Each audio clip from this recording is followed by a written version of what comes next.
හරි ඉතින් නැවත පිළිගන්නවා ඔයාලා මේ අලුත් වීඩියෝ එකට. ඉතින් මේ වීඩියෝ එකෙන් කතා කරන්නේ MERN app එකේ MERN stack app එකේ login and register page එක හදාගන්න කොහොමද කියලා. ඉතින් ඇත්තටම අපි කලින් වීඩියෝ සීරීස් වල අපි කතා කරා කොහොමද basic CRUD operation එකක් එක්ක අවශ්‍ය component basic system එකකට අවශ්‍ය component හදාගන්නේ කොහොමද කියලා. නමුත් ඒකේ අපි කතා කරේ නෑ login එකයි register එකයි ගැන. ඉතින් මම හිතුවා මේක කතා කරන්න ඕනේ කියලා වෙනම වීඩියෝ එකකින්. මොකද මේක පොඩ්ඩක් අනිත් සීරීස් එකේත් එක්ක ගත්තොත් නම් පොඩි කොටසක්. නමුත් මේකේ කම්පෝනන්ට් සයිඩ් කතා කරන්න තියෙනවා පොඩි දෙයක්. රයිට්. ඉතින් වැඩි කතාවක් ඕනේ නැහැ. අපි කෙලින්ම වීඩියෝ එකට යමු. ඊට කලින් චුට්ටක් මතක් කරන්න ඕනේ මේක මේ ප්‍රොජෙක්ට් එකට දෙක මේ ප්‍රොජෙක්ට් එකේ දැන් අපි එම්ප්ලොයි මැනේජ්මන්ට් සිස්ටම් එකක් හදාගෙන ගියේ. ඉතින් මේ ප්‍රොජෙක්ට් එකට බොහොම සිම්පල් login and registration එකක් තමයි මම ඔයාලට මේ අදාරගෙන එන්නේ. ඉතින් මේකේ තව ඇඩ්වාන්ස් පැත්තකුත් තියෙනවා. forget password සහ අනිකුත් ඒවල්. ඉතින් අපි ගැන පස්සේ කතා කරමු. මම දැන් ඔයාලට පෙන්නන්න කොහොමද බේසික් මේක හදාගන්නේ කියලා. ඉතින් ඉස්සෙල්ලම ඔයාලා මෙන්න මෙහෙම මම කරා වගේ වෙනම ප්‍රොජෙක්ට් එකක් හදාගන්න ඕනේ. ඉතින් මම කලින් වීඩියෝ වල කතා කරා කොහොමද ප්‍රොජෙක්ට් එකක් හදාගන්නේ. ඒ වගේම ඇප් එකක් ඉනිෂියලයිස් කරගන්න කියලා. ඉතින් මම ඉස්සෙල්ලම back end server එක හදාගන්න ඕනේ. ඉතින් ඒකට මම ෆෝල්ඩර් එකක් හදලා back end කියලා ෆෝල්ඩර් එකක් හදලා ඒකේ server කියලා ෆෝල්ඩර් එකක් හදලා ඒකට අවශ්‍ය කරන බේසික් දේවල් කරගත්තා. ඒ වගේම මට ඉන්ස්ටෝල් කරගන්න ඕන දේවල් මම මෙන්න මේ වගේ ටයිප් කරගෙන යනවා. ඉතින් මට මේකට ඕනි කරනවා ප්‍රධාන වශයෙන් node.mon express mongoose cos ඒ වගේම .env අපි කලින් ප්‍රොජෙක්ට් එකේදී මේක ගත්තේ නැහැ මට මතක විදියට. හැබැයි මම දැන් ගන්නවා. ඔයාලට පුළුවන් ඊළඟ ප්‍රොජෙක්ට් එකකටත් මේක ආදේශ කරන්න. ඒ වගේම json web token ඒ වගේම අපි අලුත් ලයිබ්‍රරි එකක් පාවිච්චි කරනවා bcrypt කියලා. ඉතින් මේකෙන් පුළුවන් පාස්වර්ඩ් එක හැෂ් කරන්න. අපි පාස්වර්ඩ් එක හැෂ් කරන්න encrypt කරන්න. හරි. අපි මේක මෙන්න මේ විදිහට ඉන්ස්ටෝල් වෙන්න දෙනවා.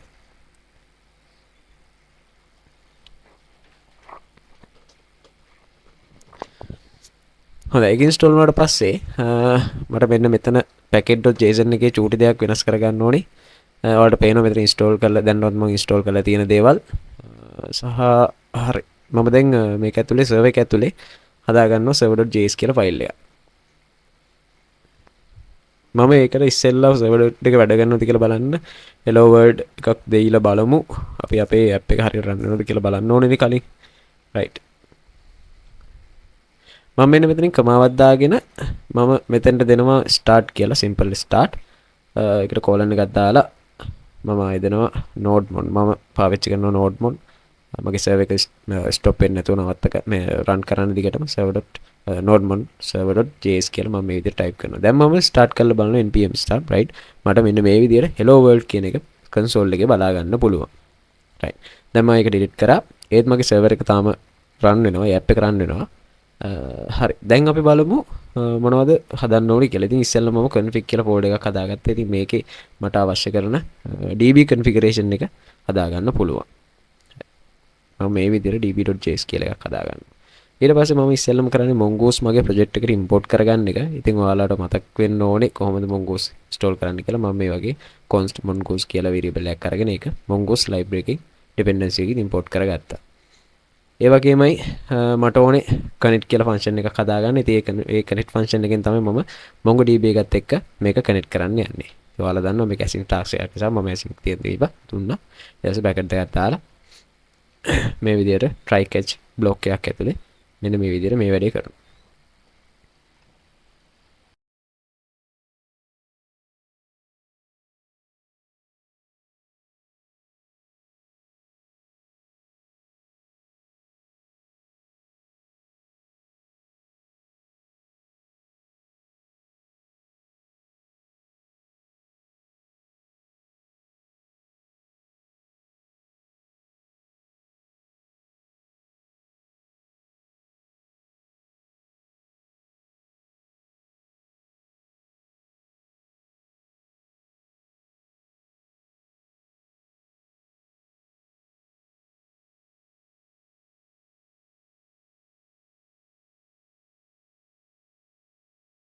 හදලුවාට පස්සේ මම මේක export කරගන්නවා එළියට. export connect tb කියලා function එක මම එළියට export කරගන්නවා. එතකොට මට පුළුවන් ඕනම file එක මේක define කරලා පාවිච්චි කරන්න. ඔයා දැනටමත් මේ ගැන පොඩි අවබෝධයක් ඔයාලට තියෙන්න ඕනේ. right. ඊට පස්සේ මම කරන්න යන්නේ ආයෙත් folder එකක් හදනවා.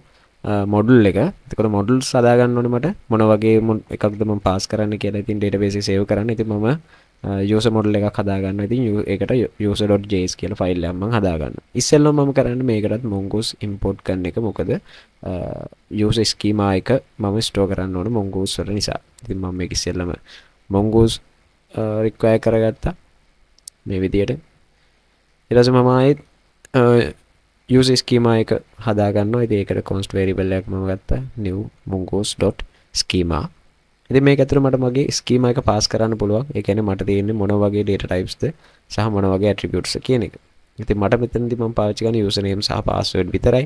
ඉතින් ඒ නිසා ඔයාලට පුළුවන් ඔයාලට කැමති නම් ඔයාලට username email සහ password ඕන දෙයක් පාවිච්චි කරන්න පුළුවන්. ඉතින් මම මගේ වැඩ ගොඩක් ලේසි කරගන්න ඕනේ හින්දා මම username එකයි password එකයි විතරක් දැනට මම මෙතෙන්දී හදා ගන්නවා. ඉතින් මේ විදිහට define කරන්න ඕනේ අපේ user schema එක, type එක, අපේ variable type එක සහ ඒක required කරගන්නවා. required කරන්නේ මම colon එකක් දාගන්නත් ඕනේ. colon එකක් දාලා true වෙන්න ඕනේ.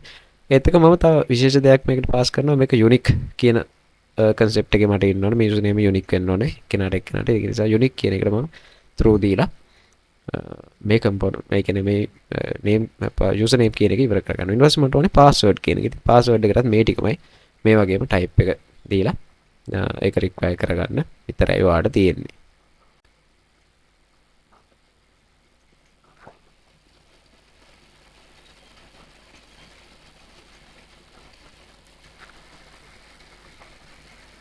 හරි අන්තිමටම user එකේ අපි වැඩ ඉවර කරමු. මම මේක එළියට export කරන්න ඕනේ mongoose.model එක. එතකොට මේ model එකේ මම මගේ database name එක දෙන්න පුළුවන් මට user කියලා. මම user කියලා මේ දෙන්නේ user schema එක. right. එතකොට අපි model එකත් හදලා ඉවරයි. හරි. අපිට දැන් තියෙනවා තව ගයක් හදන්න මේකේ .env. .env තියෙන්නේ අපි කලින් පාවිච්චි කරපු අපි කලින් port number එක සහ mongo url එක ඔක්කොම server එකේ තමයි මේක කරේ. ඒ කියන්නේ අපි store කරේ. නමුත් දැන් අපි එහෙම කරන්නේ නැහැ. security purpose වෙනුවෙන් අපි පොඩි අලුත් method එකක් තියෙනවා හොයාගන්න. මේ කියන්නේ මේක industry එකේ standard පාවිච්චි කරන ක්‍රමයක්. ඉතින් ඒකට අපි .env ෆයිල් එකක් හදලා ඒක ඇතුලේ අපි දානවා අපේ mongo URI එක සහ url එක සහ port number එක. ඉතින් මම මෙතන තුනක් දාලා තියෙනවා jwt secret කියන්නේ. එතකොට අපි මේක මේ jwt JSON web token වලින් මේක කරන්න යන්නේ. ඉතින් ඒක නිසා අපිට private key එකක් ඕනේ. ඉතින් අන්න ඒක private key එක define කරන්න තමයි මම jwt secret කියලා මම variable එකක් define කරේ. ඉතින් මේකට මම sample කියලා නිකන් දානවා දැනට. ඔයාලට ඕනම නමක් දාගන්න පුළුවන්. ඒ කියන්නේ ඔයාගේ නම හරි ඔයාලට කැමති නමක්. එතකොට අපේ password එක සහ අපේ මේ password username වලින් අපි encrypt කරන්න යොදාගන්න private key එක තමයි define කරන්නේ. එතන mongo URL එක ඔයාගේ MongoDB එකේ connection string එක වෙන්න ඕනේ. ඉතින් මම කලින් වීඩියෝ වල කතා කරා කොහොමද ඒ connection string එක ඔයාලගේ project එකට ගන්න කියලා. ඉතින් මම ඒක ගැන වැඩිපුර කතා කරන්න යන්නේ නැහැ. මම මගේ connection string එක මම මෙතනට paste කරනවා මෙන්න මේ විදියට. ඔයාලත් ඔයාලගේ එක මේ විදියට paste කරගන්න.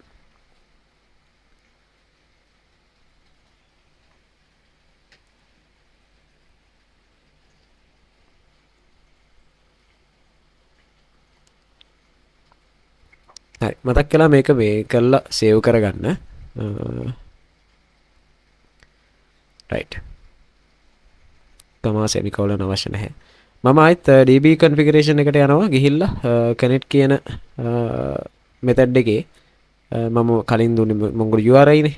ඒ දැන් මට දෙන්න වෙන්නේ මට ඒ කියන්නේ access කරන්න වෙනවා .env කියන folder එකේ .env කියන file එකේ define කරලා තියෙන mongo URL කියන එක. ඉතින් මම මෙන්න මේ විදිහට තමයි ඒක access කරන්නේ. මුලින්ම ඒක අරහන ඇතුලේ මට පොඩ්ඩක් වැරදුනා. process.env.mongo.uri mongo_uri හරි. මෙන්න මේ විදිහට define කරාම මට .env file එකේ තියෙන මගේ port number URL එක access කරන්න පුළුවන්. right. හරි ඊට පස්සේ server.js එකට ගිහිල්ලා මේ අවශ්‍ය කරන දේවල් ටික ඒ කියන්නේ express එකයි course අනම්මනම් අපේ ප්‍රොජෙක්ට් එක රන් කරන්න අවශ්‍ය කරන සියලුම දේවල් ඉම්පෝර්ට් කරගන්නවා.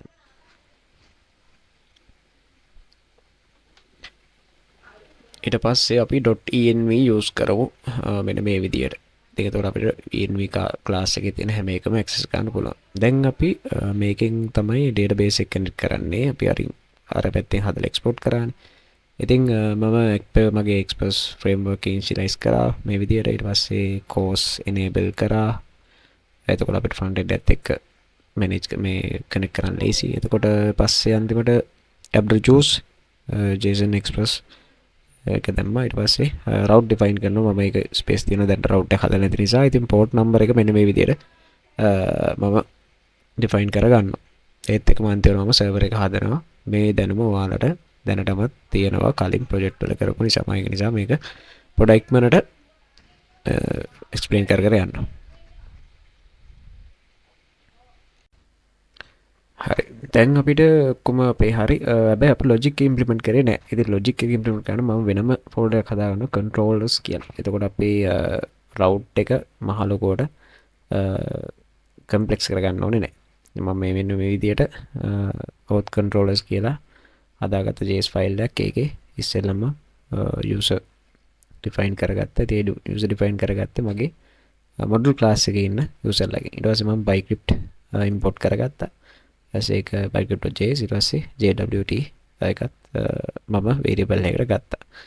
ඊට පස්සේ මම දැන් මේ කරන්න යන්නේ කෙලින්ම register method එක හදලා ඒ register method එක එළියට export කරගන්න. ඉතින් මේ විදියට මම වෙන register path එක මම ගත්තොත් ඒකේ request response තියෙනවා. ඒ වගේම මම ඉස්සෙල්ලම username password නේ request.body එකට යවන්නේ. ඉතින් ඒ ටික අරගන්නවා. ඒ ටික අරගෙන ඒකෙන් try block එකකට දාගන්නවා. මෙන්න මේ password එක hash කරලා hash password එක කියන variable එක දාගන්න කියලා. ඊට පස්සේ ආයෙත් අන්තිමට දෙවෙනි line එක මම කරගන්නවා new user. එතකොට user ගේ password එක hash කරපු එක අලුත් new user object එකකින් මේක save වෙන්න කියලා. and ඊට පස්සේ මම new user කියන data object එක මම save කරන්න කියලා මේ line එකේ කියනවා. ඒක 11 වෙනි line එකේ. අන්තිමට මේක save එක successful නම් මම status 200 කරලා user registered කියලා මම මගේ JSON response එකක් මම අරගෙන පෙන්නනවා. එහෙම නැත්නම් status code එක 500 කියලා දාලා මම error message එකක් පෙන්නන්න දානවා. මේක තමයි මගේ පළවෙනි register login එක. register logic එක. login එකේදී අපි බලමු කොහොමද හදන්නේ කියලා. login එකත් අපි එළියට export කරගමු. මෙන්න මේ විදියට.